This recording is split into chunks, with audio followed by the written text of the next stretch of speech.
Physics केडीजी channel में आप सभी लोगों का स्वागत है।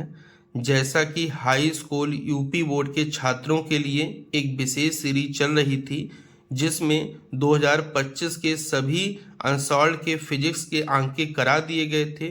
2024 के भी 2 सेट के अंक कंप्लीट हो गए थे। आज तीसरे सेट के अंक को डिस्कस करेंगे।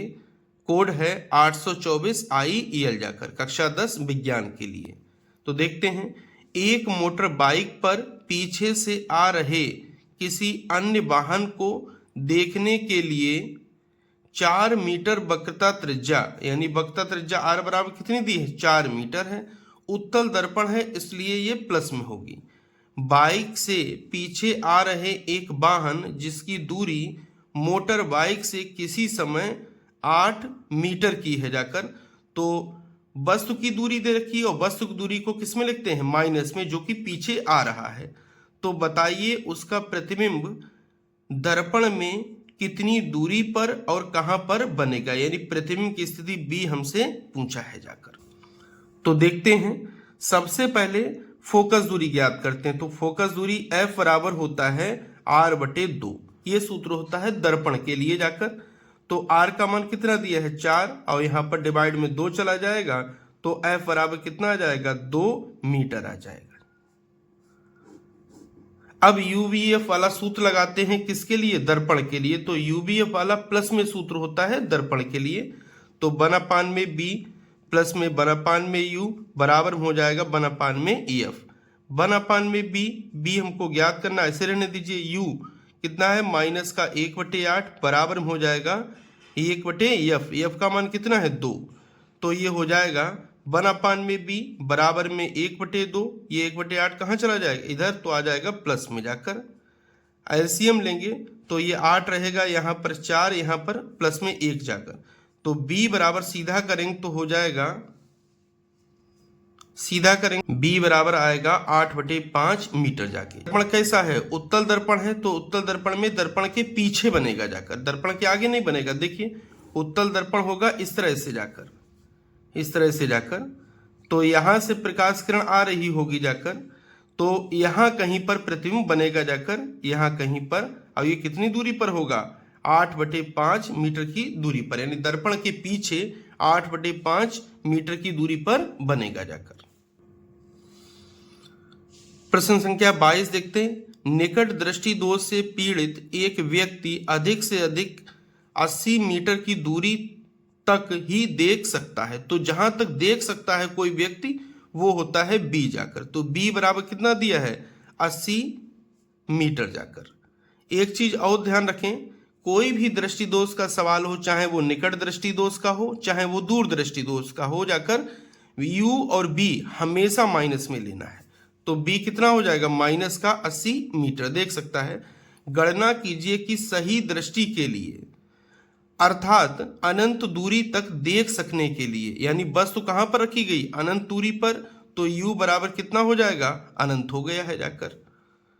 उसे किस प्रकृति का तथा किस फोकस दूरी के लेंस की आवश्यकता होगी जाकर। फिर ध्यान से देखें एक बार के लिए, हमको फोकस दूरी F ज्ञात करना है और प्रकृति बताना है, यानी उत्तल लेंस की आवश्यकता होगी या अवतल लेंस की आवश्यकता होगी, ये भी बताना है जाकर। तो सबसे पहले देख लेते हैं कि निकट दृष्टि दोष में हम लेंस का प्रयोग करते हैं और लेंस के लिए UVF वाला सूत्र जो होता है माइनस में होता है। तो 1/B माइनस 1/U बराबर में क्या हो जाएगा, 1/में F। तो 1/B कितना दिया है, माइनस का 80 हो जाएगा, माइनस 1/में U कितना दिया है, अनंत, और बराबर में कितना हो जाएगा, 1/F हो जाएगा जाकर। माइनस का 1/80 तो ऐसे ही रहेगा, 1 के बटे में अनंत, इसका मान होता है 0, तो ये -0 हो जाएगा, 1/में F हो जाएगा। सीधा करेंगे तो F बराबर आ जाएगा माइनस का 80 मीटर जाकर। यानी जो हम लेंस कौन सा प्रयोग करेंगे, अवतल लेंस प्रयोग करेंगे, क्योंकि फोकस दूरी हमको किस में आई है, माइनस में प्राप्त हुई जाके, और उसकी फोकस दूरी कितनी होगी, 80 मीटर फोकस दूरी होगी जाकर उसकी। प्रश्न संख्या 24 को देखते हैं, 24 का अथवा वाला। दिए गए परिपथ में नंबर 1 कुल प्रतिरोध ज्ञात करना है, नंबर 2 सेल में प्रवाहित धारा यानी I का मान ज्ञात करना है, नंबर 3 0.8 ओम प्रतिरोध के सिरों के बीच विभवांतर ज्ञात करना है। देखिए नंबर 1 तो हमको कुल प्रतिरोध ज्ञात करना है, तो वहीं से शुरुआत करेंगे।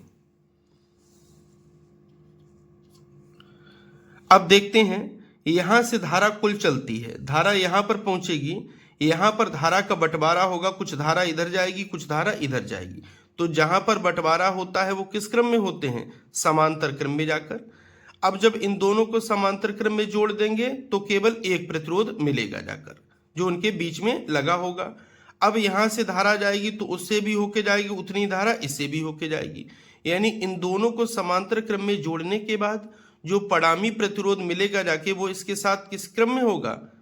श्रेणी क्रम में होगा, क्योंकि दोनों प्रतिरोधों में तब धारा समान होगी। तो सबसे पहले इन दोनों को समांतर क्रम में जोड़ते हैं। 6 ओम तथा 2 ओम समांतर क्रम में हैं, अतः तुल्य प्रतिरोध। तो समांतर क्रम में सूत्र होता है 1/में R बराबर में 1/में R1 प्लस में 1/में R2। तो 1/6 प्लस में 1/2 एलसीएम लेंगे तो 6 आ जाएगा, यहाँ पर 1 यहाँ पर 3 जाकर हो जाएगा, तो ऊपर हो जाएगा 4/6 जाकर। जब 4/6 हो जाएगा सीधा करेंगे तो R बराबर आ जाएगा जाकर 6/4 जाकर। काटेंगे तो यहाँ पर 3 और हल करेंगे तो R बराबर आ जाएगा 1.5 ओम जाकर। यानी परिपथ का कुल प्रतिरोध कितना होगा? 1.5 ओम जाकर। अब हमको ज्ञात करना है, अभी परिपथ का कुल प्रतिरोध ये नहीं मिला जाकर, अभी इन दोनों का केवल मिला है जाकर प्रतिरोध। अब ये वाला जो प्रतिरोध मिला है वो इसके साथ किस क्रम में होगा? श्रेणी क्रम में होगा। तो देखिए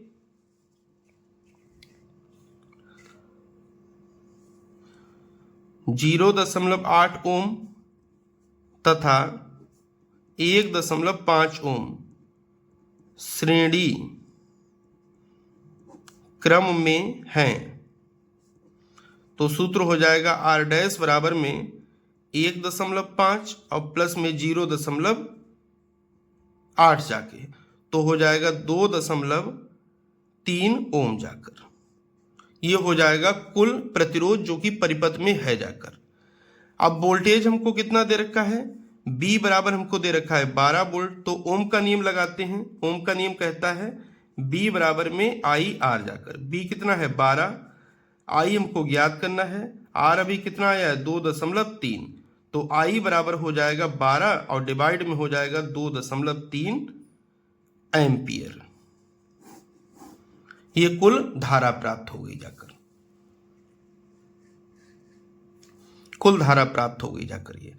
अब हमको ज्ञात करना है 0.8 ओम प्रतिरोध के सिरों के बीच विभवांतर। तो देखते हैं B बराबर हो जाएगा I इंटू में R। 0.8 ओम प्रतिरोध श्रेणी क्रम में है और श्रेणी क्रम में धारा कितनी आई है अभी? 12/2.3 ये हो गया है। R कितना है? 0.8 जाकर। तो गुणा करेंगे